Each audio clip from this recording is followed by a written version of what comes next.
And he is traveling around all the world very much and giving lectures, giving the knowledge. And today we are such a fortune that we will get also the lecture from Prabhu.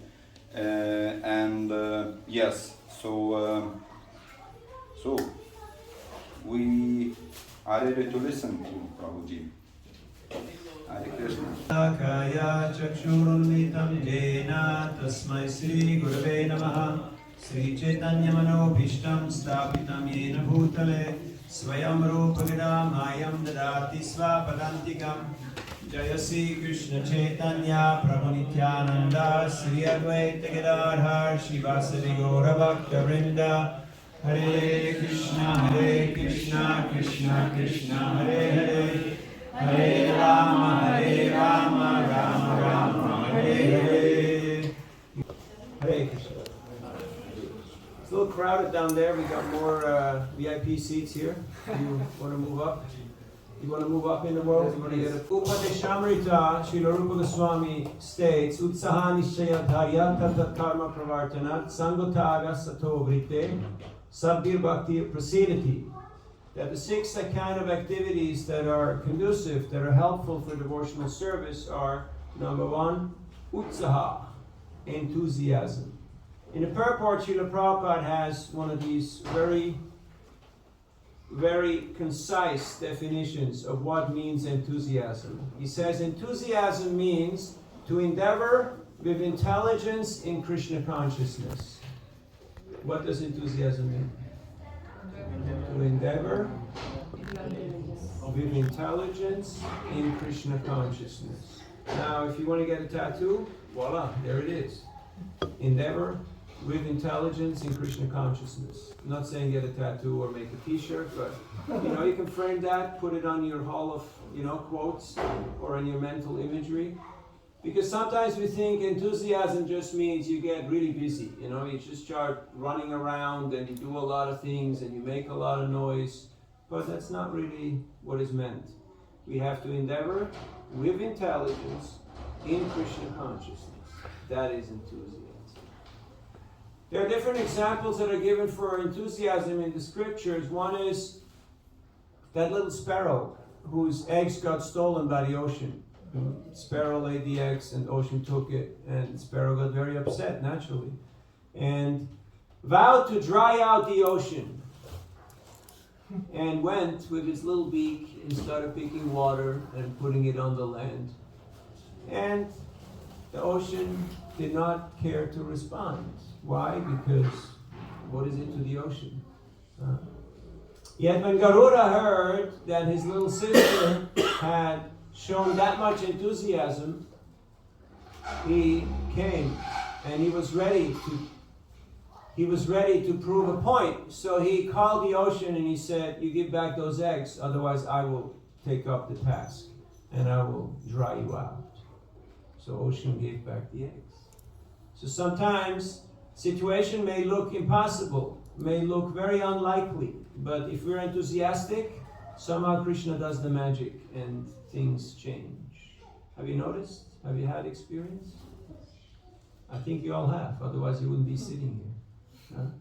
Like yesterday we saw that Lord Jagannath, he performed his wonderful Leela of Rath Yatra, and there's many miracles that are always involved, because from a material point of view, in a conservative and quite regulated and quite strict society like Gothenburg, Sweden, it would not be so easy to pull this off, right? But because of the enthusiasm of the devotees, it happened in a very beautiful, in a very congenial, in a very inspiring way. So, people don't care how much you know till they actually know that you care. And how do we show our care? By going outside of our comfort zone. When we stretch our comfort zone, it becomes stretch zone. If you stretch too much, it becomes panic zone. But your stretch zone can become your new comfort zone. And then your panic zone becomes your stretch zone. And in this way, you keep on increasing. Srila Prabhupada was very comfortable in Vrindavan. He was 7 years old, he was a Vanaprastha, he was well respected, he wrote books, people respected him, they took care of him. But he went to Delhi every month to print the Bhagavatam. And you don't know what that means. It's not like you send a PDF file to your printer and then you tell them where to ship it, you know. But it means that, first of all, you have to translate. Srila Prabhupada got up every night at midnight without alarm clock. And for 2-3 hours he translated 6 pages every night. When is the last time you wrote 6 pages? It's been a long while. Now when we did Bhakti by Baba and Bhakti Vedanta, we had to write essays of 500 words. It's about 3 pages. And that's work, to come up with something original. So, he wrote 6 pages every night, translating from one foreign language to another foreign language. Now, in the beginning of the Bhagavatam, what's that verse that's there in the preface? There's a 1.5-page preface in every volume of the Bhagavatam. What is that verse? That is the quiz question. If you know it, you can go out with the kids and play. You can call a friend or you can look it up. Yes. Is it 1:3:28? What is it? How does it start? It's good to have smartphones, but you have to know how to look things up. Jamma Guhyam Bhagavato. Nope. Etat. Next try. Nope. Come on, work with me, people. And now everybody's still tired and still blissed out. Nope. Are you in the preface? Just look at any Bhagavatam. Just open it up and go to the preface. There's one verse that's quoted. Tadvagri sarga janataga viplavo yasmin pratishlokam abadavapyapi namani anantasya yashon kintaniya shrivanti gayanti grinanti sadhava. It says that these transcendental literatures, even though imperfectly composed. Now what does it mean? Why does it say imperfectly composed? This is Veda. This is perfect. Why would it say imperfectly composed? What would be imperfect in this composition? Give me some examples. Translation. Translation, yes. Because if you translate from one language to another, from one culture to another, something may be considered an irregularity. Like when you say that such and such prabhu is the most of anything. One devotee said to Prabhupada, I am the most fallen. Srila Prabhupada said, you're not the most anything. You are just insignificant. So, not only this incorrect English, but we understand the mood, we understand the spirit. So we understand what the person is trying to communicate. But if you put that literally in print, people will say, no bueno. Not up to standard. So some academics, some scholars will say there is some flaw here in the composition. The person, because Prabhupada is Bengali speaker, but he translated from Sanskrit into English. So if you were to translate from, let's say, Armenian into Spanish, now, okay, you speak Russian, you speak Lithuanian, but Armenian is kind of close, right? So you get some words, you get the idea, but not the full thing, right? And then you could say, you've been here, okay, you met a few people who speak Spanish. You can communicate an idea, but it may not be the exact syntax, how you put things. So, this verse predicts Prabhupada's translation of the Bhagavatam. Now, Prabhupada worked very hard to produce these books. One time, Harikesh, Prabhu, when he was the secretary, he was listening every morning what Prabhupada had dictated in the night, and he would type it. And one time he ran into Prabhupada's room and he said, Prabhupada, is it offensive to say that your books are getting better and better? Because that would imply that before they were not so good, and now they're getting better and better. Srila Prabhupada said, with a big smile on his face, really? You think so? Thank you very much. So Srila Prabhupada worked very hard to translate these books. He was doing that in Vrindavan, and he was doing that wherever he was, every night. 6 pages on an average. And in this way he wrote over 60 books. Then he was writing it, then he had to type it, he had to correct it, he had to go to the market, buy paper, that's in Delhi, buy paper in one market, transport it yourself, physically, on a rickshaw, to the printer. You can't just do this over the phone, because otherwise you get a different type of paper that ends up at the printer than the one that you actually bought. Then you have to make sure that he's doing it in the right way. You have to correct the pages. My grandfather was a typesetter, lead type. Some of you might still know. You have little toothpicks with a little letter on top of it, and you put them together. And in this way you form a page. Then you put ink on the page, and then the machine goes chicka chicka chunk, chicka chicka chunk, chicka chicka chunk, chicka chicka chunk, chicka chicka chunk. Have you seen that? Yes. No? You have? Okay. Bhaktisiddhanta Saraswati Thakur had such printing presses opposite the deities in the temple room. Very busy, very noisy, very dirty. But he proved the point that this is Brihat Mridanga.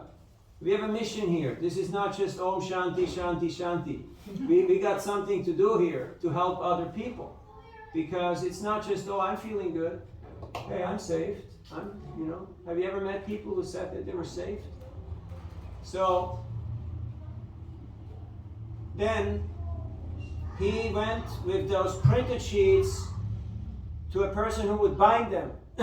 Now first you have to cut it, then you have to bind it, which means you glue it, you stitch it, you put the dust jacket on it, you put the stamp on it, and then he had to go out and sell it and recover the money, because the printer would only give him small amounts of copies, because Prabhupada owed him a lot of money. So he would only give him little batches of books. And then as money was coming in, he would get more books and distribute them. And that's how Prabhupada maintained. That's how he printed his Delhi Bhagavatam's first canto in 3 volumes. Very amazing work. And if you read that first canto, Prabhupada is talking about all the things that are going on right now, right here, today, in our society. Now, this is Vrindavan. Prabhupada had never been outside of India. He had never seen a foreigner. He had never been abroad. But he knew exactly what was going on. So Prabhupada was very enthusiastic to do this work. And we got some troop movement here. Welcome, welcome. Please come in. Please come in and sit down. Chup kore boshe tako. So, enthusiasm, utsaha, is a primary requirement in our devotional service. We have to have enthusiasm. We have to put ourselves in a position of great eagerness. Sometimes you may not be expert. Sometimes you may not be the most knowledgeable. Sometimes you may not be the most anything. But if you're enthusiastic, you got a good thing going. Now we're happy the kids are enthusiastic, but there is always the question of, is there somebody there to take care of the children, or are they just doing their thing? And that's a question to the parents. If there is some adult in the room, that would help, because otherwise their enthusiasm will take over, and we will have a hard time communicating here. Do you have a room where the children can draw and dance and sing and play? No. Okay. So we try to keep your attention focused. So sometimes you may not be the most anything, but if you're enthusiastic, then Krishna will empower you to do the impossible. And Srila Prabhupada proved that in his own life over and over again, because his mission was seemingly impossible. His mission was seemingly impossible because he started at a very late age, at the age of 70. He went to the United States. He didn't have any connections, any resources. He came with 40 rupees. How many of you came with 40 rupees to Sweden? Rhetorical question, right? How many came on a cargo ship? With 3 boxes of books that you were ready to trade for, goods or donations, and this way you would start your mission. No. But because Srila Prabhupada was enthusiastic and he had firm faith in the instructions of his spiritual master, Krishna empowered him. The first person he saw when he arrived was a Coast Guard off of Boston Harbor, who was in his little Coast Guard ship. And Prabhupada was on the Jaladuta. And Prabhupada waved and smiled, and the Coast Guard, he also waved at Prabhupada. And 4 years later, that Coast Guard became a devotee. And later he took sannyas, Chyavana Swami. So how was it possible? Enthusiasm. Prabhupada had spent a lifetime in preparation, meditating, preparing, praying, producing his literature. And finally, when he came to the United States, the first person that he saw, Bhakti Shakti. He just by looking at them. So when colleagues or friends or family ask you, what are you doing getting up early and chanting mantras and doing this and not doing that? You can tell them, I'm working on my smile.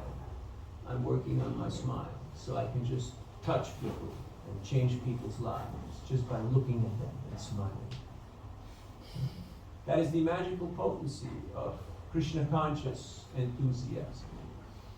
Enthusiasm in Latin, it comes from entheos, which means to be divinely inspired or divinely possessed. Would you like to be divinely inspired or divinely possessed by God? Anybody?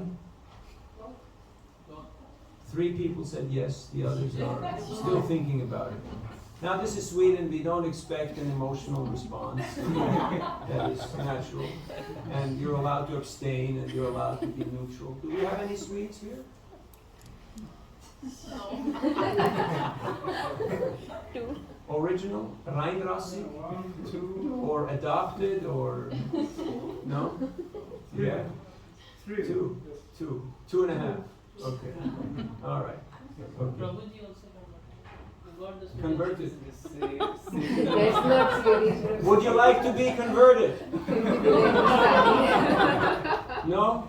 Would you like to be converted? You? Huh? Would you like to be inspired? Okay, what about you? Inspired? Enthusiastic? Okay, very good.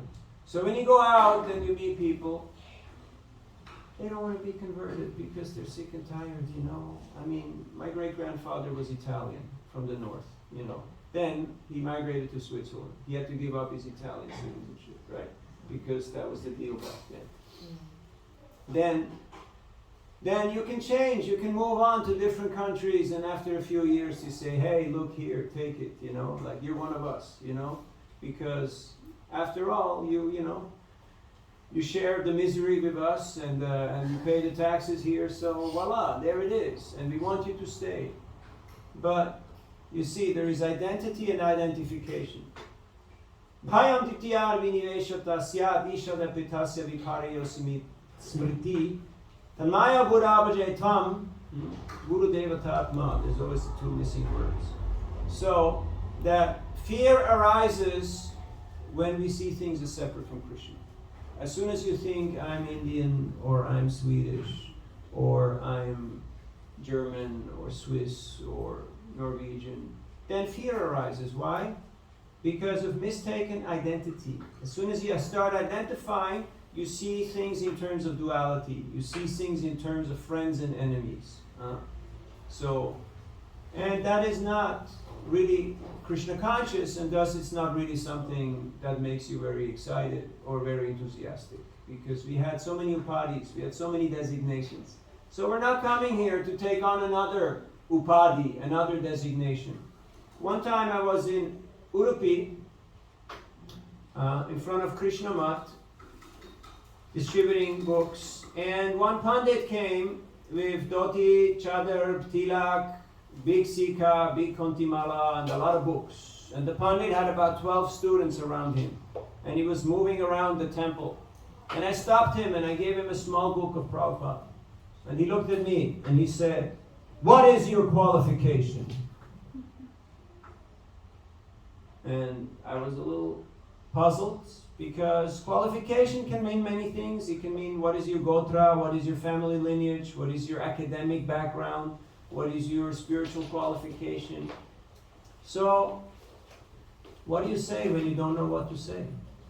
Have you ever been in such a situation? Many times. Huh? Many times. Then what do you do when you don't know what to say? I don't know. Like you arrive at the border and you say, "What is the purpose of your visit to the great country?" Then you say, "I don't know." They say, line number 5. And that is good question. Huh? Good question. That is a very good question, yes. That is a very good question. That buys you a little bit of time, right? So you can think, okay. You know, like sometimes they ask, "Where are you coming from?" And I'm like, very good question. Like, today I flew out from here, yesterday I was there, 3 days ago I was there. Okay, yeah, this is the lab. That's what they want to know. What is the airport where you boarded the flight? Okay? As if that would matter. As if that would make you, you know. So, if you don't know what to say, "Krishna! Krishna, I need a miracle right now. I'm ready to trade all my Bhakti points." You know, when you do sadhana, you get Bhakti points. You have your Bhakti card with Bhakti points. You can trade them for free parking places or for free lunch at Govinda's. That's best thing, Prabhuji. But better you trade them for miracles from Krishna. And believe it or not, Krishna will do the magic. He will give you the miracle that you require in order to overcome that obstacle. So I didn't know what to say, what would impress this gentleman, because he did not look like he was very much open to be impressed. He was very astute. He was very serious man. So this last line of a shloka that I don't know, but I know the last line. Gopi Bharta Parakamalayor Dasa Dasa Nudasa. I know the meaning of the shloka, but this last line came to me, which means that, you know, Aham Narapatir. Anybody knows that one? I'm not a Brahmin, Kshatriya, Vaishya, Shudra. I'm not a sannyasi, Vanaprastha, Grihastha, Brahmachari. I'm simply trying to become the servant of the servant of the servant of the servant of the servant of Srimati Radharani, who is the servant of Krishna. And when he heard that, he said, very good, very good boy. And he rolled up his dhoti and he took out 10 rupees and he ceremoniously handed it over to me. And he said, good boy, keep up the good work. And he walked off with his disciples and one of Prabhupada's books on top of his big pile of Shastra. So, enthusiasm.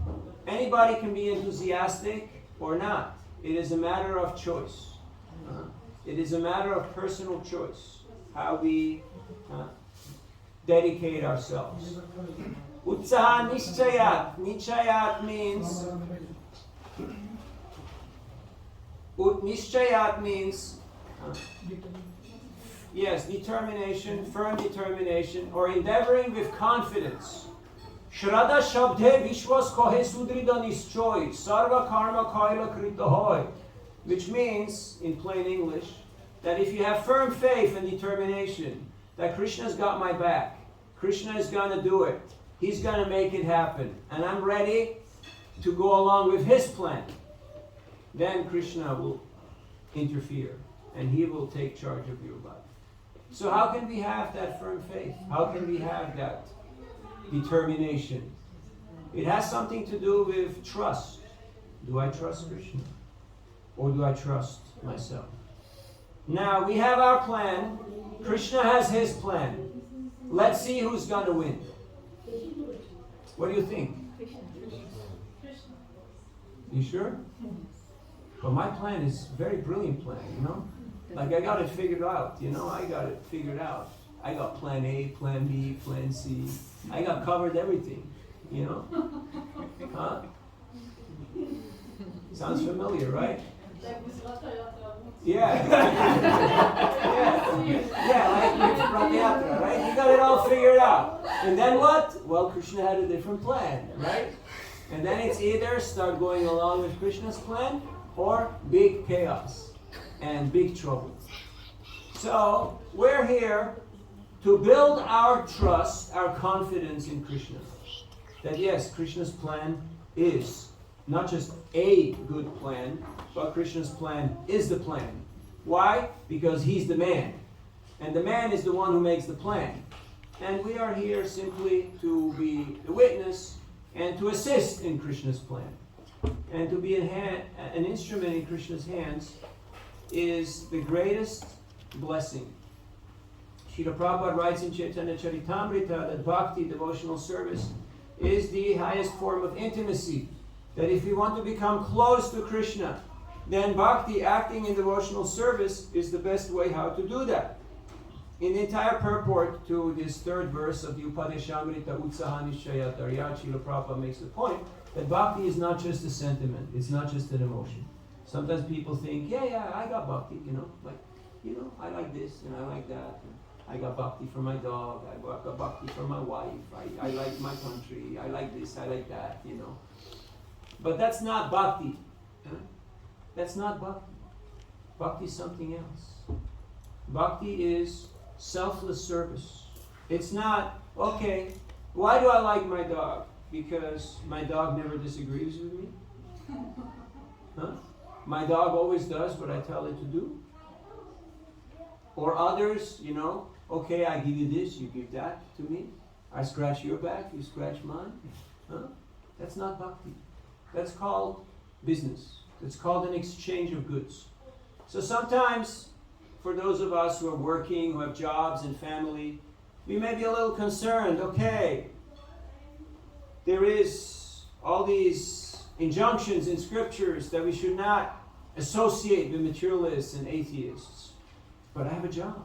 And so many of these people tell you straight out, I believe in nothing. I'm an atheist. I'm an agnostic. Have you ever had people like that? Yeah? And then you're a little puzzled. Okay, I might have to work with this guy, So how do I do that, Like it says in scripture, I should not associate with this person. So then what do you do? Huh? Do you live a life of denial, or you put on a mask and a straight face and you smile and you lie through your teeth, or what do you do? In the same Upadeshamrita, Rupa Goswami tells us that the 6 kind of loving exchanges of the devotees, which are Sanskrit. Dadati pratigrinati bhuyamakyati prichati bhunte bhujate chaiva sadvirin priti lakshanam. These are the 6 kind of exchanges amongst devotees. And the acharyas comment that unless you're sharing your heart in confidence and you're giving counsel, and you're giving food and accepting food, and giving gifts and receiving gifts, that means association. But if you just happen to be on the same bus, in the same working place, living in the same neighborhood, that's not association. That's just transaction. That's just marketplace, There is Maitra, there is Bandhu, and then there is Surit. That's the difference, right? There's some people who you're friendly with because they happen to be in the neighborhood, they happen to be on the job, they happen to do the same thing. And there's other people you're close to them because they're families, they're relatives, you happen to be put together. But then Surit means your well-wisher, the person who has your well-being at heart, who always thinks, how can I do something that will benefit this person? And that's Krishna. Bhaktaram yagatabasam sarvaloka maheshwaram suridam sarvabhutanam yatvamam shanti richati. Shanti, shanti, shanti, om shanti. If you want shanti, you have to know these 3 things. Krishna is the boss. He owns everything. Krishna is the enjoyer. He enjoys everything. And he is the well-wishing friend of everyone. Have you ever tried to please people? You ever tried to please the world? Did it work? No? No? Sometimes. For how long? 5 minutes. This much, right? Yeah. And then the same people that you try to help, they turn around and they stab you in the back, right? And they burn you to the ground. And you go like, hey, thanks, that was really nice, you know? I love you too, you know? That was wonderful, you know? I just did everything I could to make your life better. And yeah, it's good to have friends like this, because in this way, I don't need any enemies, because, you know, it's already fine. But it is all because we have unrealistic expectations. So in case you want to become utterly frustrated in life real fast, this is the seminar. It's a 5-second seminar. Have unrealistic expectations. I guarantee you will become utterly frustrated in no time, like this. Huh? Just like you come here and you think, oh, Sweden, you know? The land of Volvo and, you know, and elks and, you know. Of course, there's nice people everywhere. But we have to understand that what is our purpose? What is our mission? And what is our motivation? Srila Niranjana Maharaj told me, always introspect and ask yourself, what is my motivation? Why am I doing this? And that will be a good question. Tato Brahma Jigyasa. Now is the time to inquire, what is the purpose of the human form of life? Why am I here? What am I doing? I could be somewhere else. I could be doing something else. It's Sunday afternoon. Plenty of people doing other things. Why am I here at the Hare Krishna temple / Govinda? Why? Because I want to learn about Krishna. I want to gain my determination, and my determination depends on how much I trust Krishna. How much do I trust Krishna's plan? And how much do I still trust and have faith in my own plan?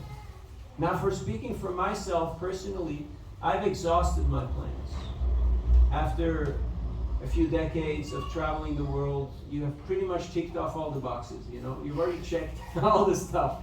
And then it's okay, what is next? What's next to come? Figuring out what is Krishna's plan. That is a really exciting option. And that means nishchaya.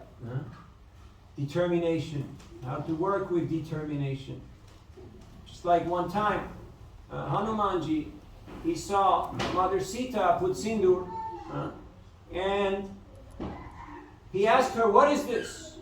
And she said, oh, this is good for Ram's health and for his long life and for his protection, and it makes him happy to see that. So Hanuman disappeared. And then he came back, and he was all full of sindur. That's why sometimes you see Hanuman is like all covered in orange, you know. Of course, they don't put sindur, they put this orange color on him. And because he said, if this is making Ram happy and is good for his health and his protection, then let me bathe in this. So much enthusiastic, so much determined. Now we may be very enthusiastic and very determined, but if there is no dharya, if there is no patience, it's not going to work. In 2015, I was in the Bhakti Center in New York with my guru, and he told me, you should go to San Francisco to open a center. And I asked him, why San Francisco? And he said, because it's a very important city, and we didn't have a center there for 30 years. And also, you will learn patience. And I said, patience? Me? You're joking, right? And now it's 2023, it's 8 years later, and I understand what he talked about. So, of course, I'm here with you in Gothenburg, Sweden, and the center is there, and it's running. And they're doing better when I'm not there. Because the proof of your leadership is what happens when you're not there. What is going on when you're not in the shop? Huh? That is the question. And that you find people who are more capable, more enthusiastic, more determined, and smarter than you, and you empower them. And then you go and you do what only you can do. Because there are other people who can do these things, but you have to do what you have to do. That is parampara. That is having faith in Krishna's plan. But having a mentality of, if I'm not here, everything will just disintegrate. The world will stop turning, and the oceans will stop, and the sun will stop, and everything will just... That is not Krishna consciousness. That is not having faith in Krishna's plan. So as we're slowly getting older, of course some of you are getting younger, but some of us are feeling it, and they are getting a little older. You notice when you're older, you go into a room and you look, where's my chair? Where can I sit down? As a kid, that's not in your mind, right? Because you don't want to sit down, you want to run around and just, rock the world. But when you get older, you realize, I might not be invincible. I might not have all the gas in the tank. I may have to choose my battles. So, as we're getting older, we should have plans. Okay, let me train a few of those enthusiastic, strong-minded, and determined kids, and teach them all I know. And they will do better. They will do better. One time Srila Prabhupada said, the children of your children will be the pure devotees. Have you heard that saying? Did you ever wonder why he said the children of your children? Why can't it be my kids? Why does it have to be the children of my children? Did you ever wonder about that saying? And one devotee, one lady from Detroit, Michigan, she told me that she asked Prabhupada that question. And Srila Prabhupada's answer was, because your children, they have to associate with you. That's why. It won't be your children. It will be the children of your children. And generally speaking, it takes 3 generations. Like you can see, the first generation immigrants, they're mostly freaked out. They're mostly totally lost in translation, worried about economy, making it, and just surviving. Then their kids, they're kind of 50-50. They're kind of half-half, like Trishanku. You know Trishanku? The guy who's hanging upside down in the sky? Because one person said, you go up to the heavenly planets, and the other said, no, you go down, and he's still hanging up. So that's usually the second generation. But then their children, they're fully local. They, not just language, not just customs, but they think, feel, and breathe the local DNA. Now, where does patience come from? How do you achieve patience?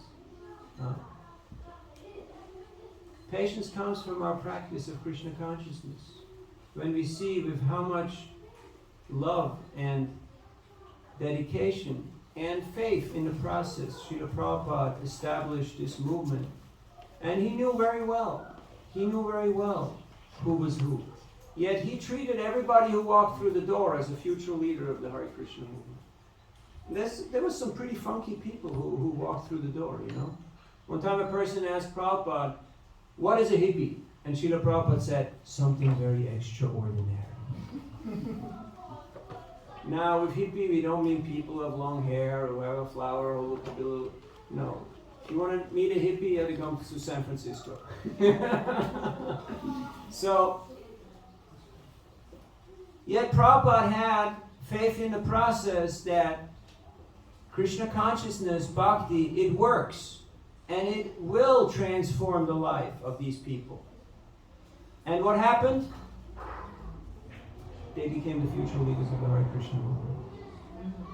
And many of them did great things, and some did terrible things. But Prabhupada had firm faith that the good will outweigh the bad. And Krishna is Bhavagrahi Janardhan. He will extract the essence. What is the essence? Bhakti. Their devotion, their sincerity. Krishna doesn't pay so much attention to the mistakes. When Putana came, she was a big demon. She transformed herself into the most beautiful young lady, and everybody thought, oh, what a gopi. Oh, she came to see Krishna. Is she the goddess of fortune? Who is she? And she walked straight in, and she picked up Krishna, and Krishna closed his eyes. Why? Because he thought, oh no, the first demon I have to kill is a woman. Not so good. But what to do?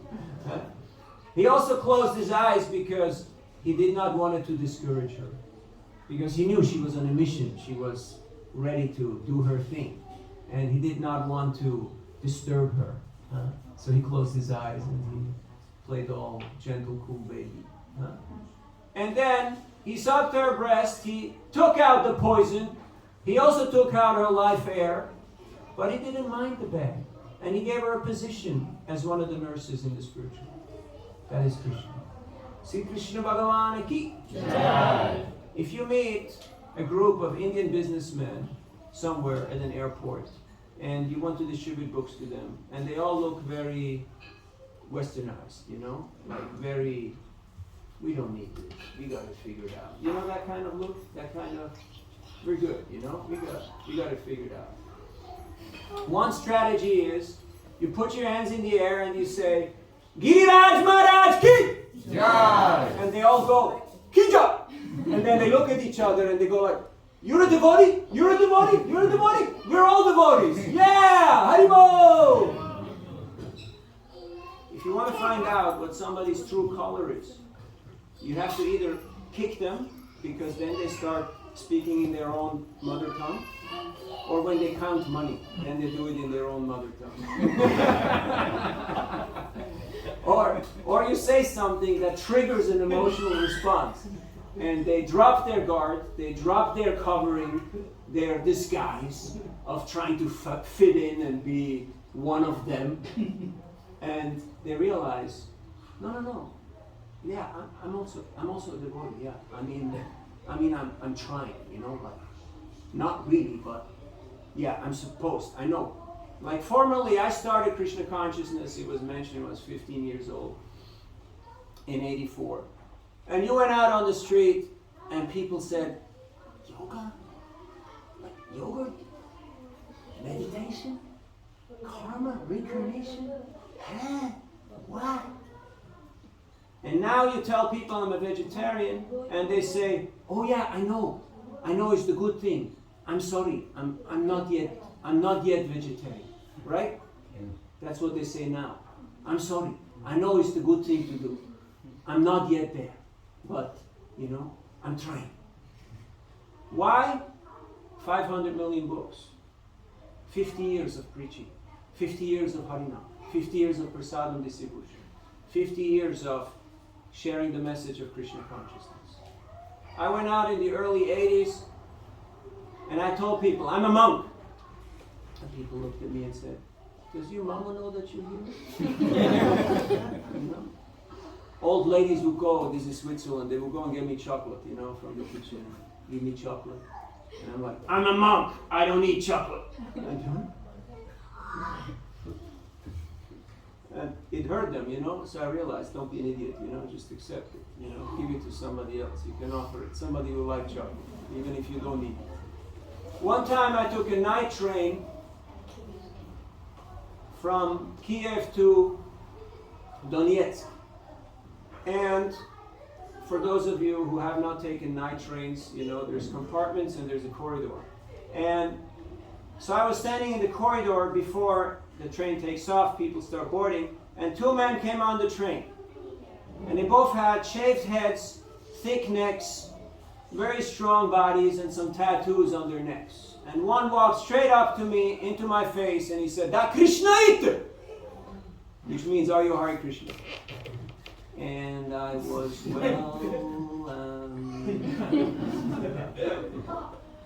yeah, I'm a Hare Krishna, yeah. And he said, thank you for giving this knowledge to everybody. One time more, safe. And he already had books. And then he asked me, what is this japa? What is japa? Because everywhere it says japa. And I don't know what is japa. So we had a little japa workshop on the train, together. I gave him beads and we chanted together. And he took some books. And then I thought, I need to give him prasadam. And I didn't have any prasadam. But then I realized that the devotees in Kiev had given me a big bag of Mahaprasadam. Now I'm taking the night train. What are they thinking? I'm sitting all night in the train, and I'm stuffing myself. But if somebody gives you prasadam, never refuse it. It most likely is not for you. You're just the one who is bringing it to somebody else. Like Prabhupada said, I did not go to America. The Bhagavatam went to America. I was just carrying the suitcase. And because he had that mood of service, that's why Krishna empowered him. And all the others who thought that we're great preachers and we're doing this and we're doing that and we're world acharyas, they all failed. They all had no impact. So, in the morning, I went over, next door neighbor, I knocked on the door, and they opened up, and there was beer bottles and all unmentionable scenario. Because it was that man, his friend, and that man's wife, his kid, and his mother-in-law, the grandma. So, and I brought them samosas and sweet balls and cakes and everything, and they were like, wow, wow, Christmas came early. So, and then we arrived in Donetsk. And it was like 7:30 in the morning, and it was raining, and it was like 5 degrees. And nobody was there to pick me up. And I thought, that's really nice. Thank you, Krishna. It's the typical Hare Krishna welcome. This went dead. I know it's supposed to be like that, but this is Sweden and technology is supposed to work here, right? No, it's not Sweden. No? The temple is Vrindavan. Okay. It's a Krishna's plan. Somewhere between Lithuania and India, right? But still, if you have microphones, they do help. I was thinking, this is like India now. You have to have that feedback, right? That whoosh. I was waiting for that, Now I feel right at home, like I'm in Mayapur, So, and no one was there. Boom. Can you tone it down? It's way too loud. Hare Krishna, Hare Krishna. Thank you. So, 7-8 minutes passed. And then I saw the devotees were coming on the other side, and they were all running. I don't know, but they were late. And they did Harinam, and they came over, and they gave me this huge garland, like this big garland. Like in Mayapur, Panchatattva type garland, from neck to floor. And just at that moment, the whole family came out of the train. And the grandmother was holding the 3-year-old boy. And I took the garland and I put it on the boy. And the boy was super happy, he got the big garland. And obviously the whole family was very ecstatic. That same evening, that man came to the temple. And he took part in Gaurarti, Bhagavad Gita class, book distribution seminar, prasadam. And afterwards he told me, now I'm convinced. And now my family is convinced about Krishna consciousness. So it's good that we distribute books, but it's not enough. It's good that we distribute prasadam, but it's not enough. It's good that we do Harinam and teach people how to chant, but it's not enough. Unless and until we're willing and ready to spend quality time with people, to share Krishna consciousness with them, to answer their questions, to hear their doubts and their struggles and their misery, and to give them inspiration and solace. Unless we're ready and willing to do that, it will take a very long time for them to become Krishna conscious. So I'm very happy to be here and to see your collaborative effort here, the united colors of Hare Krishna, and your dedication to share Krishna consciousness with one and all. I see a lot of potential.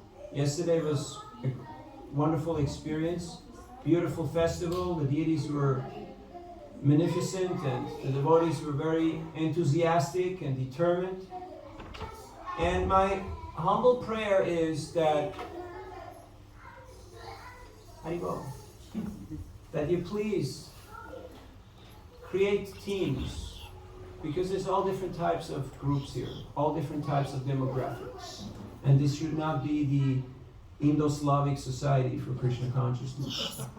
This should be the International Society for Krishna Consciousness, right? And that includes Swedes and all the others also. As you notice, there are some people of all varieties and all walks of life. And they come here for various reasons. Now, we have a great opportunity. Srila Prabhupada has given us this greatest gift, Golokera Premadana Harinama Sankirtana. So to accept this gift, to relish it, and to share it with everyone else. This is Vasudeva Kutumbaka. This is being a magnanimous soul. And the more you give, the more you get. I have seen in my own short life that the less I worried about myself and the more I started trying to help others, the more Krishna did the magic and revealed his plan. When I was at the bright old age of 22 years, I got a call from Mayapur that I have to come to Mayapur from my spiritual master. And he said, we just made you the Minister of Book Distribution, which is like the marketing and sales director of a global institution. So I flew there the next day. Then I asked him, so what is my job description? And he said, there is no job description. We're not there yet, we're not that organized. So in case somebody says, I don't like organized religion, you can tell them Hare Krishna is just the right thing for you. Because we're not organized, quite the opposite. So he said, but don't worry, you are already doing it. So just keep doing what you're doing, and anybody who gives you trouble, you send them to me. I will take care of them. And I said, okay, we have a deal. And there I was, 22 years old, sitting with the GBCs and the gurus and sannyasis. And Krishna can empower anybody. It is simply a matter of trying to be of service. And Krishna's plan is mysterious. Sometimes Krishna gives you everything, sometimes he takes it away. So he gives you something else. Other opportunities come. Now, most of us, this is not our hometown. This is not the place where we're from. But we're here. For what? For service. And service is the greatest gift. Because if you have service, you're on the Radharani's team. If you don't have service, you're not on the team. So I meet people every day and they say, I'm a Christian, I'm a Muslim, I'm a Jew, I'm a Hindu, I'm a Hare Krishna, I'm an atheist. And I ask them, what's your practice? What do you do? And they say, practice? There is a practice? Yeah. They say, no, you don't understand. Look, then they go and they take out some symbol, they show you something. And they say, no, you bought this for 10 krona, down at the flea market. No, the guy says, no, look. And I say, yeah, that's 2 rupees, Like, what's your practice? And even if you have a practice, some people say, yeah, I meditate. What do? I sit. Well, the duck also sits, like.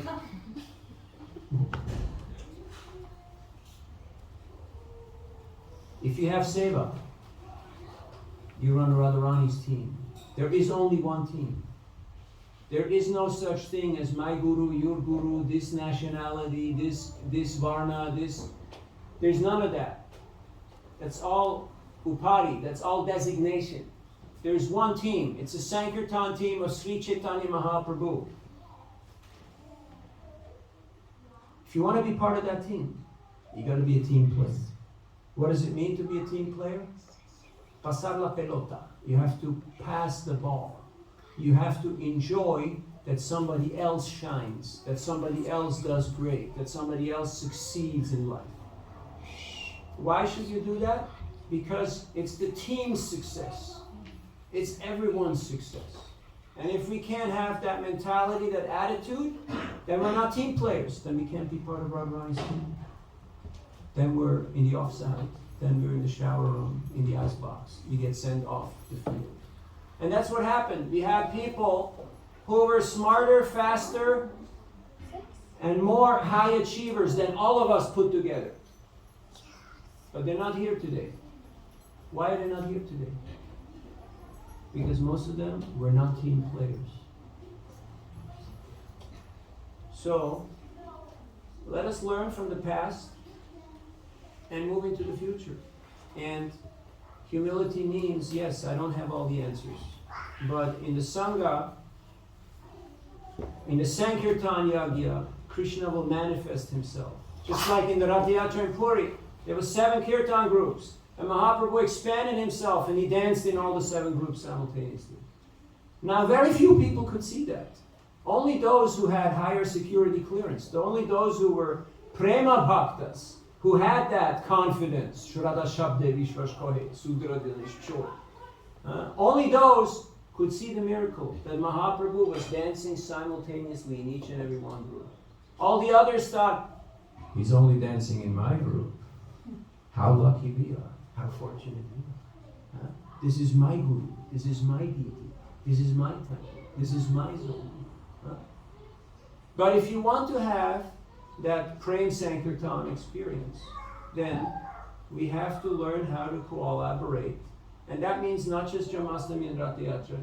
That means not just 2-3 times a year. But that means every day of the year. Because Nityam Bhagavata Sevaya means every day, Kajidin, or every day, all the time. So what is our game plan? What is our mission? What are we trying to do here? Now we have plenty of project managers and developers and engineers and finance people and graph and artists and marketing people and people with a wonderful sense of aesthetics. You have seen yesterday beautiful Harinam and devotees beautifully dressed and doing wonderful things, great prasadam. So there's so much talent. There's so much potential.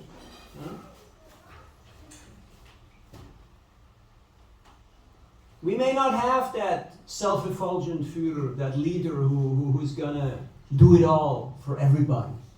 But it can also be a collaboration of different group leaders, of different team leaders, you see. Even amongst the gopis, they have different groups, and they have different leaders of those groups. And ordinarily, it looks like they're competing with each other. But when Krishna left, they all cooperated. They all cooperated.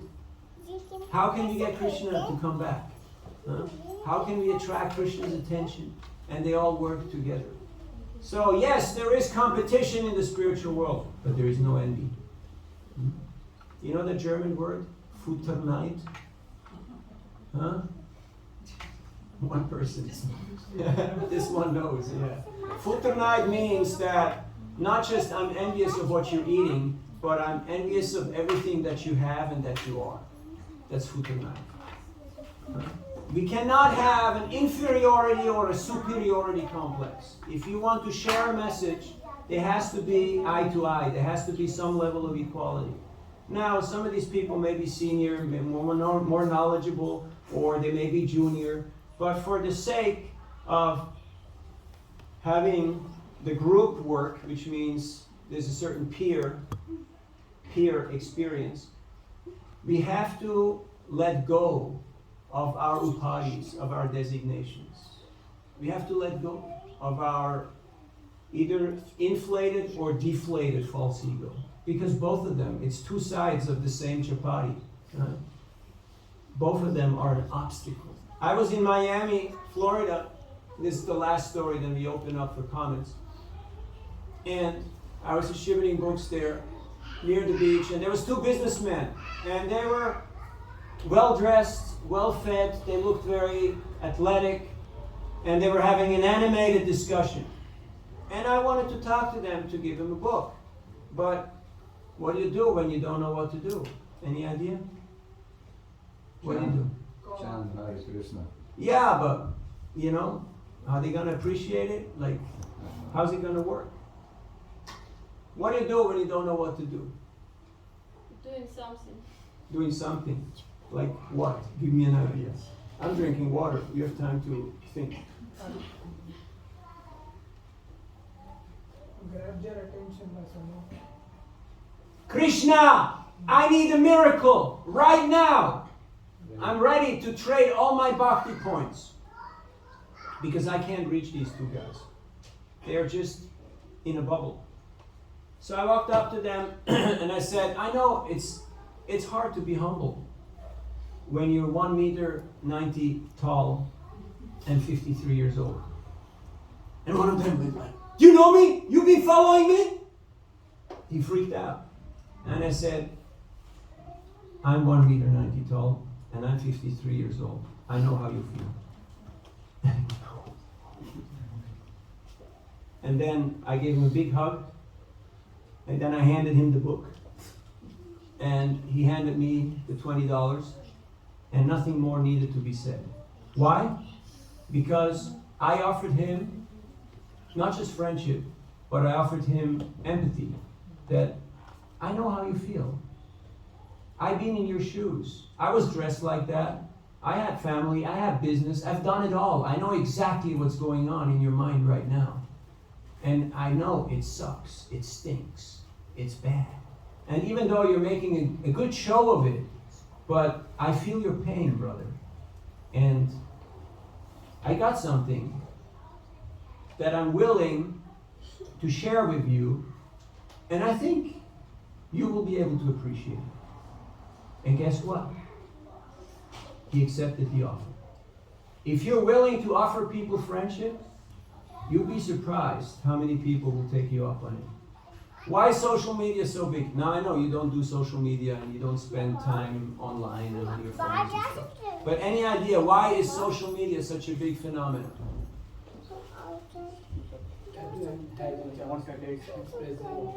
They want attention. They're looking for friends. They're looking for somebody who understands them, who they can communicate with, right? So if you learn the art of being not just somebody's maitra, not just somebody's bandhu, but somebody's sweet, somebody's well-wisher, they will open their hearts and they will pay you back in the same currency, in the same valuta, in the same money that you have invested in them. They will give you back. But if you're insecure, if we're territorial, if we're manipulative or angry for whatever reason, then people will respond in the same way. Questions? Yes. Thank you so much, Prabhu. I have a question regarding team players. How to deal with those who are not team players in the community? Thank you so much. Everybody can be useful. Some people, they just want to buy the t-shirt and that's what they can do. And other people, they can do other things. So you have to see by practical action. A lot of people talk, but then when it comes Monday morning, like yesterday was the big party. And you had good reason not to be here today. Because, you can tell your mind, yeah, I did the whole day, and I'm tired, and, right? Yeah, we all feel like that. We all felt it this morning. But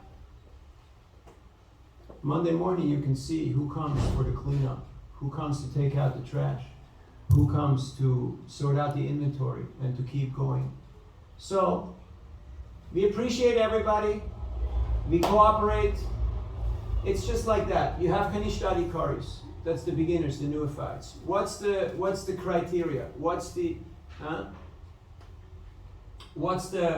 They usually argue, they fight, they disagree over details, but they have faith in Krishna. Okay. Then you have Madhyamadikaris, intermediate, more advanced. They collaborate. They make friendship and plans, how to expand the mission.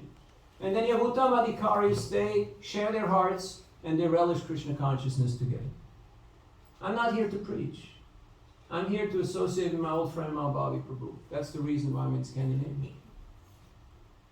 This is the bonus, we didn't know that there was Ratyatra in Gothenburg and that all of you will be here. But it's a pleasant surprise. But for me, I'm here to spend 3 weeks with my old friend.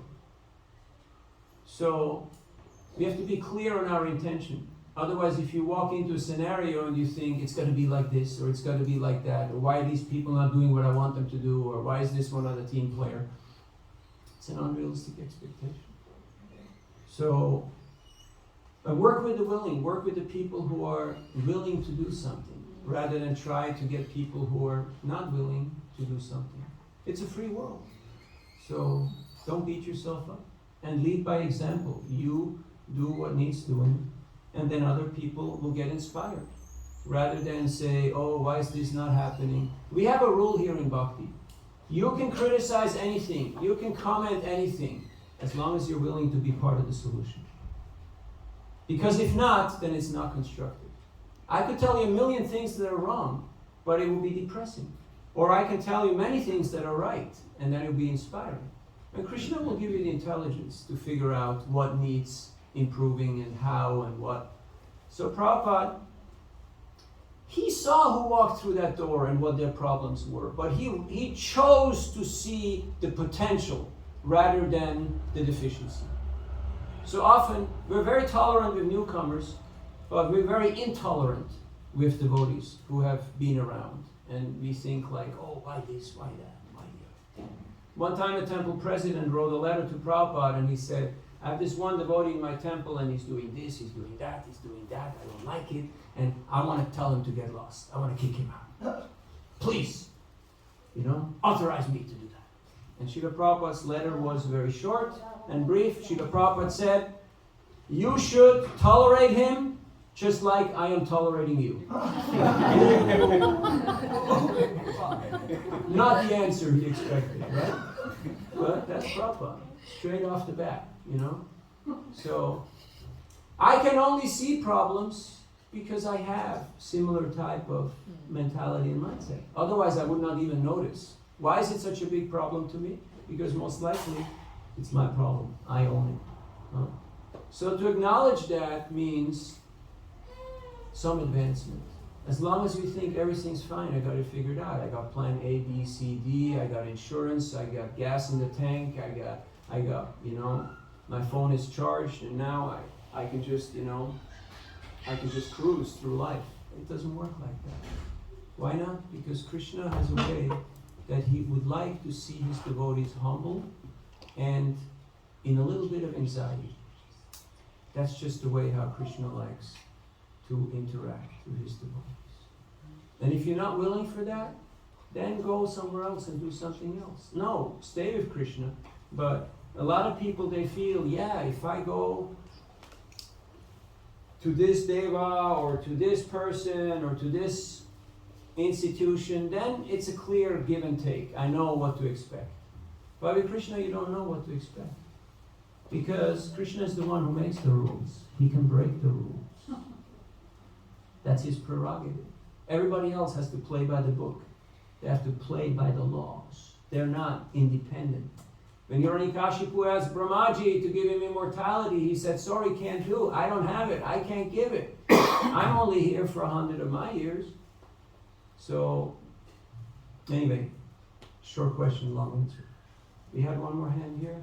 Yes, okay, I'll keep it short. Okay, so Prabhu, you started with the third verse of nectar of instruction. Correct. So the Utsaha and Nishchay both goes hand in hand. Yes. So some days like Utsaha is in top level, but other days it's reach the bottom. And the same with the determination. So how to keep the Utsaha and... You associate with devotees who are enthusiastic. Because some days are not so great days, Some days are just barely okay, or some days are quite terrible days. But then if I have association of more enthusiastic, more advanced devotees, that will give me a lot of boost. But if I think, no, I already know, because I figured it out, for whatever reason, then it will be very difficult to take that sangha, to take that association, to take that good advice, because I will isolate myself. Like here, people you can see, most people here have a little problem with eye contact and with, personal interaction. And it takes some time to make them warm up to the idea of personalism. But when they do, they can be exceptional devotees. It's like Sarvabhauma Bhattacharya. He was a tough nut to crack. He was the Raj Pandit. He was the teacher of the sannyasis, the guru of the king. And how did Mahaprabhu conquer him? He killed him with love, with bhakti, with kindness, by taking the humble position. He heard from him for 7 days, captured his heart by his humility. So, but we have to be willing to take that association. And it's always available. Most of us here, we're young in life and in bhakti, so everybody's more advanced. So when you get older, then some people try to, present you as a senior or as a very senior devotee. I don't know what very senior means, It's one of those strange creations of the language. So you should always feel, I'm new at this. I'm here to learn. Then you will always stay enthusiastic. Yes. Hare Krishna, how to become a real devotee with the goal to please Krishna and Guru and not to be pretender or fanatical follower of rules with the empty heart. Yeah. How to find the If balance? you read Upadeshamrita, Atyahara prayasascha prajalpo niyama agraha and niyama agraha. Either fanatic followers of rules and regulations, have you seen that? Did you eat peanuts on Ekadashi? Did you drink water on Nirjal? Or, rules, only one rule, no rules. Who needs rules? Bhakti. Devotion. Right. So both of them have to be rejected. So we have to read the whole book, Like people they have selective listening, like children, They go to mommy and they say, Papi said I can go out and play. Yeah, what he doesn't say is Papi said you should do homework. Then you can go out and play, right? And then mama says, okay, you can go out and play. Then he goes back to Papi and says, Mommy said you can go out and play. That's called playing the game. But Krishna is not stupid. He knows before we start being hitram, before we start making all these plans that we have. He already knows. Where is she going with this? So don't have an ulterior motive. Iskcon. You have to be sincere. You have to be simple-minded. Bhakti means simplicity.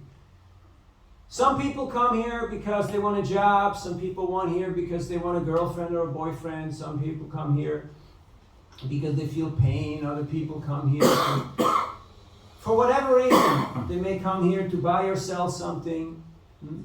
And whatever reason to come here is a good reason to come here. But it's not a good enough reason to stay here. If you want to stay here, you have to upgrade your motivation, your reasons to bhakti. Because otherwise, at some point, you have found the boyfriend, the girlfriend, the friend, the job, the whatever. You have done all that, and then you moved on to other things. But what keeps you here is bhakti. So, just like Sarva Dharman Parityaja. Sounds great, right? Give up all dharma. You like that? No more dharma. Give up all the dharmas. But then what does Krishna say? Mamekam sharanam vrja. Fully surrender unto me alone. Oh, that part.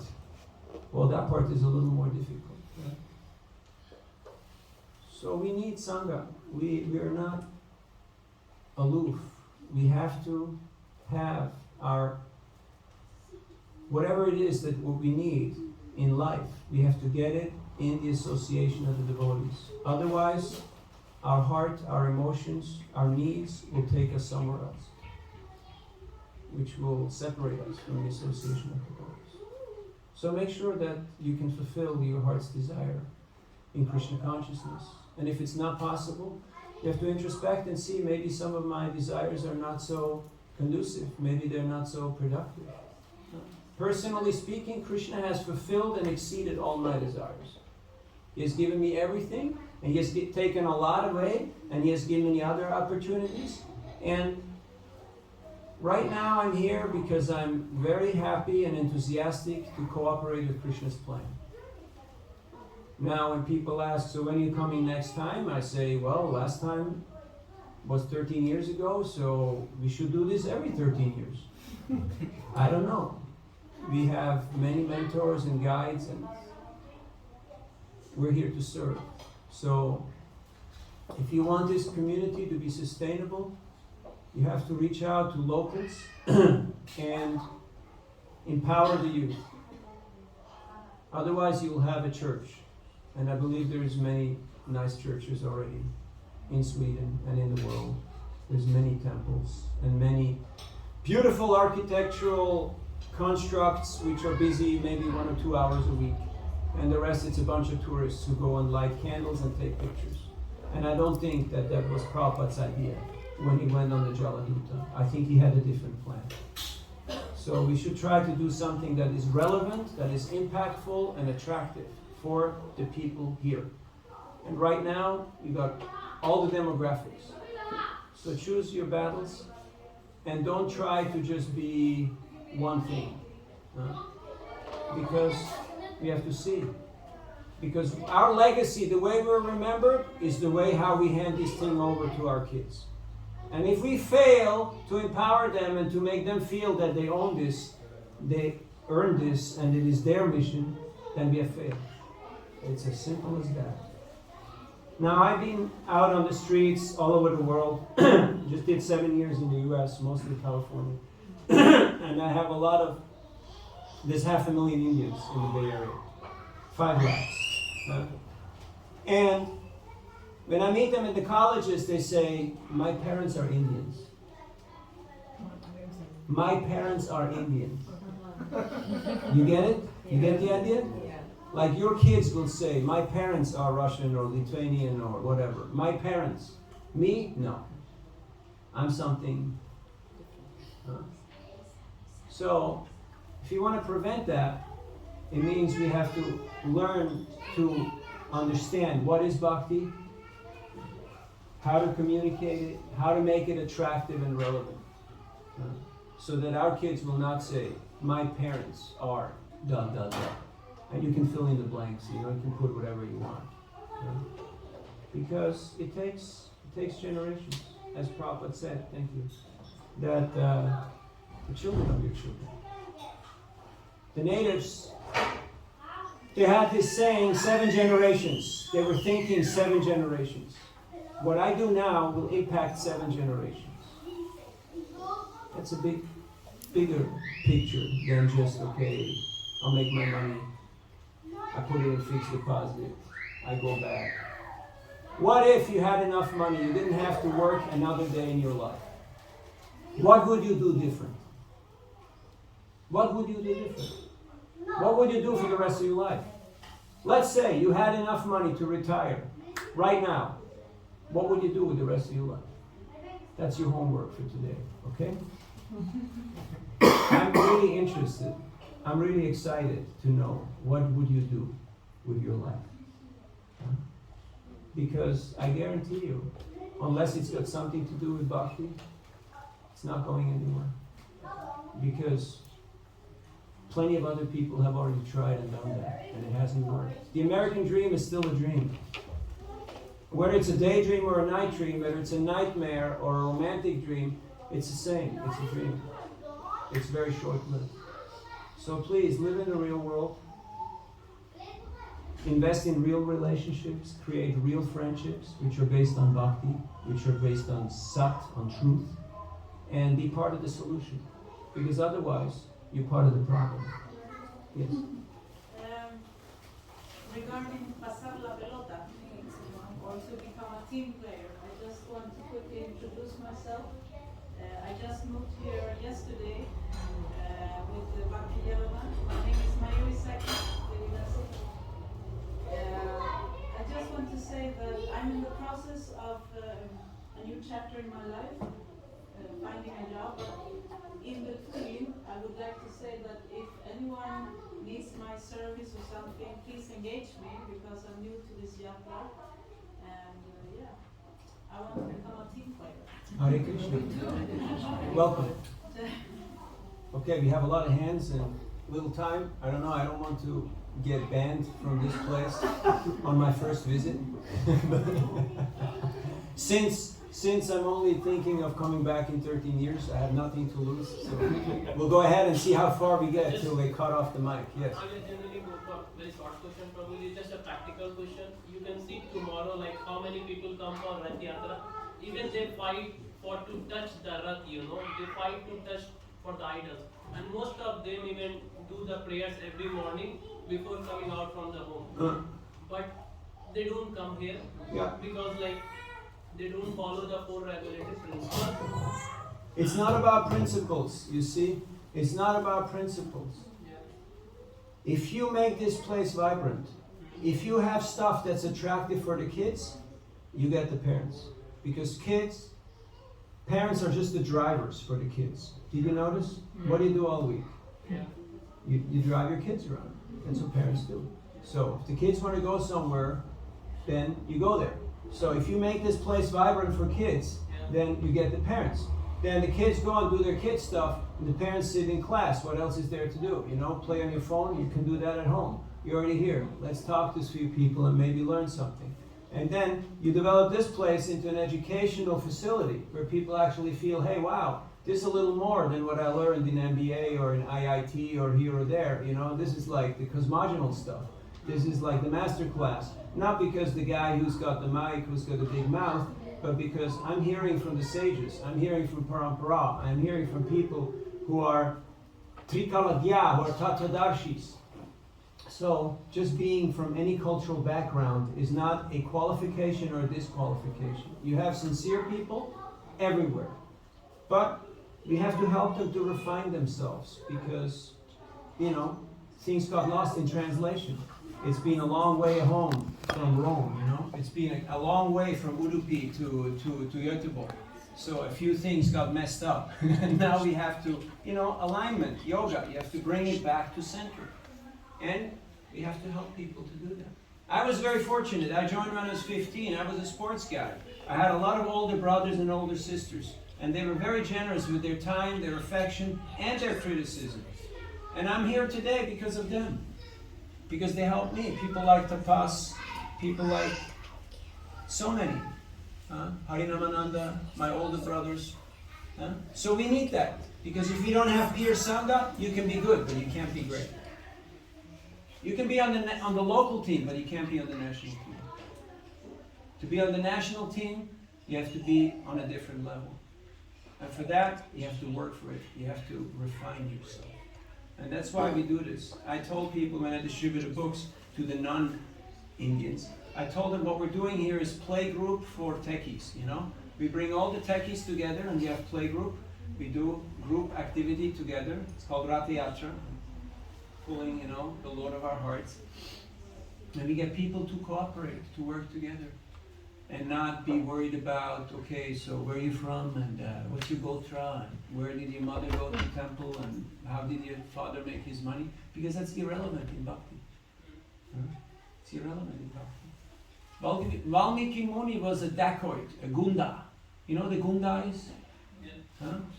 Yeah, it's a person who kills people and robs them.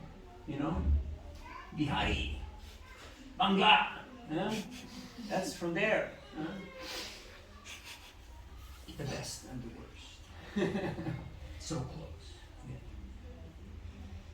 And Naramuni met him and he saw potential in him. He saw a person who's very good at what he's doing. And he's very determined.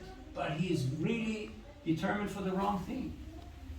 So he said, if I will teach him Hare Krishna, this is not going to work, this guy. So he gave him the mantra. What was the mantra? Mara, Mara, Mara. And Valmiki said, wow, this is cool, man. This is cool. Dad, dad, dad, dad, you know? And he kept on chanting, Mara, Mara, Mara, Mara, Rama, Rama, Rama, Rama. And all of a sudden, poof, he was Valmiki Muni, the author of Ramayana. So the transformation can happen. Now, whether your upadi, your conditioning is sattvic or rajasic or tamasic or 10th class or no class, it doesn't matter. Because Krishna can do the magic. And he can transform a crow into a Garuda. The proof is sitting right here.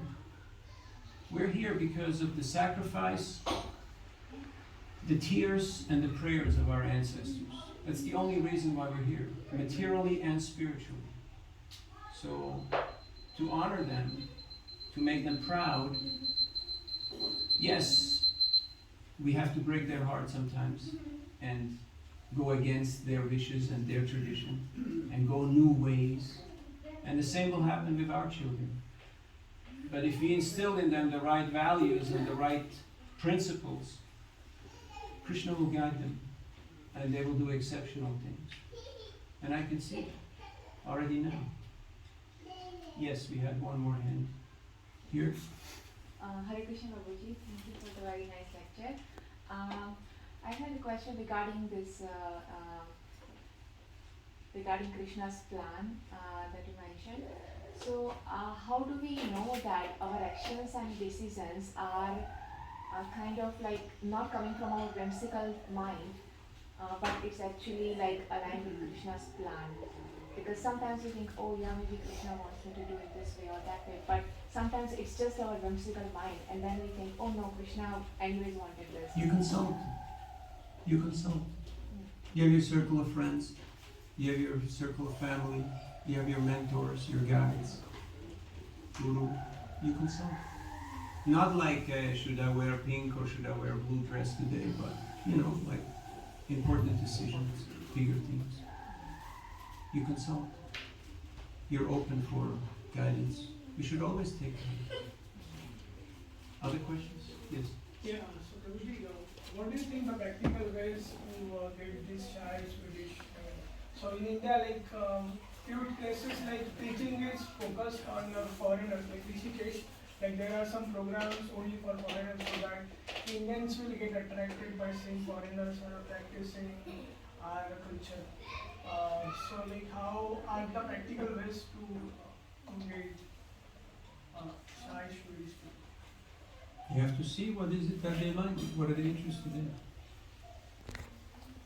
And then you communicate Krishna consciousness in those ways. It's been done before. So you ask those who have been successfully doing it. We got some Swedes here who can give you a clear rundown on what the Swedish psyche is attracted by and what the Swedish psyche is repulsed by. And if you care to listen, then you have some indicator. Otherwise you will end up with the Swaminarayan temple of Gothenburg. And then next year there will be the split, and then there will be, you know, the other Swaminarayan group, you know, the modernists or the traditionalists, and then it will fragment, and you'll end up with 16,000 denominations like Christianity. Because it's based on upadi. So we need balance between tradition and innovation. Prabhupada told his leaders to meet in Mayapur every year and discuss one topic, unity and diversity. We need both. Just like a train, it runs on two tracks. Like we have Pancharatrik and Bhagavad Marg. If we say only ritual or if we say only preaching, it doesn't work. Because they're, of course, we know the preaching is more important, but still, we have to have the purity, we have to have the sadhana, we have to have the deity worship. Otherwise, some people say, why so much rounds, right? You know, just go out and do productive stuff. I can work 2 hours more for Krishna. Why should I chant? Because unless we have that inspirational sadhana, what are we trying to communicate? I can't ask people to do something that I'm not doing myself. That makes me a hypocrite. And a hypocrite is the worst person in today's dictionary. In today's dictionary, you know, or even in the Vedic dictionary. There was one person, he was walking and he had a skull with dog meat in it. And in the other hand, he had a pitcher of Ganges water. And he was sprinkling that on the road. Narad Muni saw him and said, "Sir, I'm a little puzzled. Like, you know, there seems to be some contradiction here." And the man said, "Oh Sadhu, it is obvious. I'm Swapacha. I'm a dog eater. And you may wonder why am I sprinkling Ganges water? It is because if somehow by chance an akritagya, an ungrateful person, has walked in front of me, I would get contaminated by that. So I'm clearing that by sprinkling Ganges water. There is an atonement. They have even churned the destiny of persons who were offenders and who were offensive and have forgiven them, like Jagannatha. So, in that mood, in that spirit, we should be willing to take a little bit of hardship, a little bit of burden of that weight of Guru on our shoulders, and then Krishna will give you the intelligence. In the last paragraph of Tesham Satadiyukta Anam Pachatam Pritipurvakam 10:10, Prabhupada says, you may be in a spiritual movement, you may have a guru, but you may still not know what the goal of life is or how to attain it. Now, who is he talking about? Is he talking about her? Is he talking about him? No, he's talking about me. Now, then he says, but if you're serious and sincere, and whatever you do it with love, even when you play hide and seek, you have to do it with love. Then Krishna, in your heart, will give you the knowledge by which to attain. That's pretty nice, isn't it? Because some days we don't know what is the goal. Speaking from personal experience. We may know how to get through the day, we may know how to get through the week, but if somebody were asking, where are you going to be in 10 years from now? I think very few people can truly say they've got it figured out. But Krishna will give you the intelligence to make the right decisions with guidance. Yes? Prabhu, could you give us some practical tips for how to manage the kids' activity in Krishna consciousness? And because we have only one day coming here, or maybe 2 days that we come for japa, then how should we manage for the kids? Okay, I'll tell you. Yeah. You take turns. There has to be 1 or 2 persons who supervise the children's activities. It doesn't just mean you let them run wild, you know, and go crazy and turn the place upside down. But somebody who is with them, who can do drawing, who can do drama, who can do Sanskriti, who can do, you know, painting, arts, all that stuff. If they get bigger, they can learn instruments, they can go on retreats, they can go on trips, they can do stuff like that. It's been done before. Not just Sunday school, but, you know.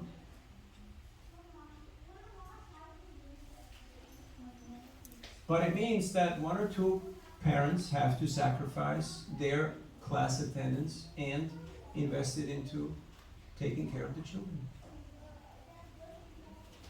That's a requirement. And then there's different age groups, there's different, you know, places who have it figured out. I come from ISV now, Iskcon Silicon Valley. There's, you know, it's been done before. You connect with the people who have been doing it. There's plans that are already in place. And then see what you can do. And Krishna will give you all the resources. There's no lack of nothing. It's just a matter of being willing to actually do it. Otherwise we'll live in denial. We'll live in denial. And now it's normal that, you know, in the cycle of psychological responses, if there's denial. Like, okay, we pretend they don't exist, right? We've all tried that. How long does it work? You baby-proof your house, and then you think, okay, now I'm free to do whatever I want. All of a sudden your kid comes, hey, look, mommy! And they got a razor blade, and you're like, ah! Because it doesn't work like that. You have to do things with them. And believe it or not, they will be better devotees than you are.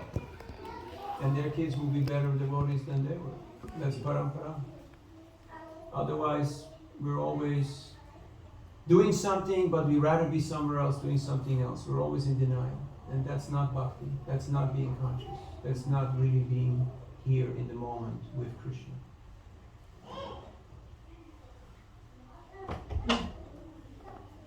Other questions? Okay, last one. As you said that we always make plan A, plan B, plan C, and when emergency hits, we goes back to Krishna.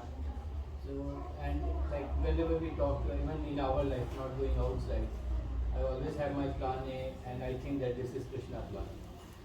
How to come out of this, thinking that how we know that this is Krishna plan or my plan, basic. And same thing when we are doing teaching, how to tell. Same question, same answer.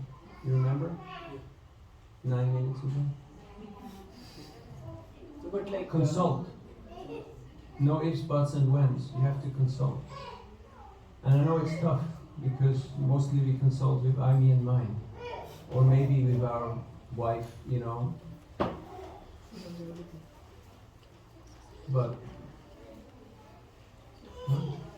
and then we end up in trouble. So, and why is Krishna doing this to me? Because he loves me. Because he wants me to understand that there is more than what I think needs to be done. But for that I have to grow. I was on a Tika bus from San Jose, Costa Rica to Managua, Nicaragua. And after 1 hour, the bus driver, he was all, pura vida, everything's cool, And after an hour, he was frantically sending messages and talking on the phone, and I realized something's wrong here. And after an hour, he stopped the bus on the side of the road, and he took the mic and he announced, I'm sorry to tell you that the brakes don't work. By the way, we're in the mountains, we're in the mountains, like Rishikesh, like Badrinath style. I'm sorry to say, brakes have not been working, Very good news. Oh yeah, I'm feeling better already. And we cannot go anywhere. I've called it into the company and no response. I don't know. So what do? You sit by the side of the road. What are you gonna do? Call mom? Count your money? Start tapping on your phone? Call the company? Nothing's gonna work. Have you ever been in a situation like that? Yes. Thank you for your great audience participation. Right? You're stuck. And you're stuck. And there's nothing you can do to change the scenario. Because once that crocodile is on your leg, like Gajendra, you're not going anywhere. And you can fight for 1,000 years. You're not going anywhere. And that crocodile is not going away. Till you finally admit there's a crocodile. There's a problem. And I can't fix it. But Krishna can. Krishna can fix it. And I really take shelter of Krishna. Not just superficially, not just punya karma, papa punya, and yeah, let's get on with this and then do what I really want to do. But Krishna, I'm yours, and you are mine. Then Krishna will do the magic. He always has, and he always will. When Vishnu came flying on Garuda, when he heard Gajendra's prayers, Vishnu thought Gajendra is in so much pain, he's in so much anxiety, he's in so much trouble. Garuda is not going fast enough. Now how fast is Garuda? I'm having 3 cups of water here. You see this? Sweden has turned me into a drinker, So fast. It happens so fast by association. So Vishnu was thinking, this is not going fast enough. So what did he do? He jumped off Garuda and he flew through the air. And he, with his chakra, he cut off the head of the crocodile and he picked them both up out of the water. Because he's thinking, my devotee is in so much pain, he's in so much anxiety and suffering. I have to deliver him. So Krishna is very eager to help us. But how much are we willing to cooperate with him? How much am I attached to my upadhis, my designations? That no, let's just... Like I'm in the home of so many lovely and generous and very, very, very exalted devotees wherever I go. And you get to live life with them and to see how, the struggles that they're facing and what is going on for them and how they're trying to cope. And then it's surprising to see that everywhere you see there is Grandma, and then there is Sai Baba, and then there is Sadhguru, and then there is Jesus, and then there is Durga and Kali and this and that and the other guy. And you think like, what the heck? Krishna is the one who has to sanction. He's the one, if he doesn't give permission, nothing moves. Huh? So why don't I have faith in Krishna? What is missing here? Nischay. Do I have that confidence? Do I have that trust that Krishna's got my back? Or do I have to think, Sweden is a good place. Why? Old age benefits? Retirement? Health insurance? What do you care? You're going to be dead. Right? The death rate is still 100% in Gothenburg, right? Approximately, like roughly. Yeah. Same like in Managua or in El Salvador. So, don't confuse the circumstantial with the primary. Then you'll have clarity of purpose. And take guidance. Always take guidance. Thank you for all your hard work and patience and cooperation to keep this water hole open here, this oasis in the desert of the mature world, and to take this burden of love and to work in a foreign culture, and foreign language group, and foreign mindset, and prove that Bhakti is what keeps the world moving forward. And the proof is right here. We saw it yesterday, we saw it today, and we're going to see it tomorrow. And that's the excitement of Krishna consciousness. So thank you all for being who you are and doing